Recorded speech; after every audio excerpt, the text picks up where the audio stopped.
அஸ்ஸலாமு அலைக்கும். இன்றைக்கி ஆஃப்டர்நூன் லஞ்சுக்கு எக் கறி எப்படி செய்யலான்னு பார்க்கலாம்.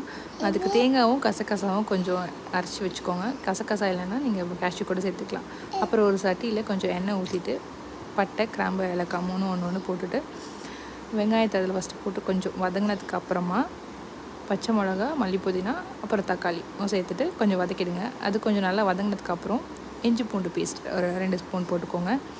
அதை கொஞ்சம் வதக்கினதுக்கு அப்புறமா மசாலாஸ் காரத்துக்கு ஏற்ற மாதிரி மிளகாத்தூள் 2 ஸ்பூன், ஜீரகத்தூள், மஞ்சத்தூள், பெருஞ்சீரகத்தூள், மல்லித்தூள் மட்டும் கொஞ்சம் நிறையா போட்டுக்கணும். அப்போ தான் திக்காக கிரேவி கிடைக்கும். அப்புறம் கரம் மசாலா கொஞ்சம் போட்டுட்டு உப்பு போட்டு அது கொஞ்சம் வதக்கினதுக்கப்புறம் தயிர் ஆட் பண்ணிக்கோங்க. தயிர் இல்லைனா நீங்கள் லெமன் கூட ஆட் பண்ணிக்கலாம். தயிர் ஆட் பண்ணால் கொஞ்சம் திக்காக கிடைக்கும்.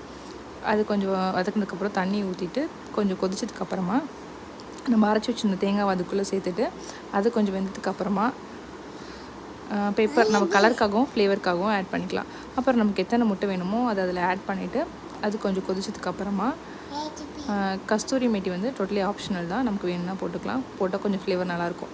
அதை போட்டு கொஞ்சம் மூடி வச்சு அது கொஞ்சம் வேக வச்சதுக்கப்புறம் எக் கறி ரெடி ஆகிடும். இது வந்து ஒயிட் ரைஸ்க்கும் நல்லாயிருக்கும், சப்பாத்திக்கும் நல்லாயிருக்கும், தோசை, இட்லி எல்லாத்துக்குமே நல்லாயிருக்கும். இன்றைக்கி நாங்கள் ஆஃப்டர்நூன் செஞ்சதுனால அதுவே ஒயிட் ரைஸில் ஆட் பண்ணி சாப்பிட்டாச்சு, நல்லா இருந்துச்சு. இன்ஷா அல்லாஹ் நீங்களும் ட்ரை பண்ணி பாருங்கள். தேங்க்ஸ் ஃபார் வாட்சிங்.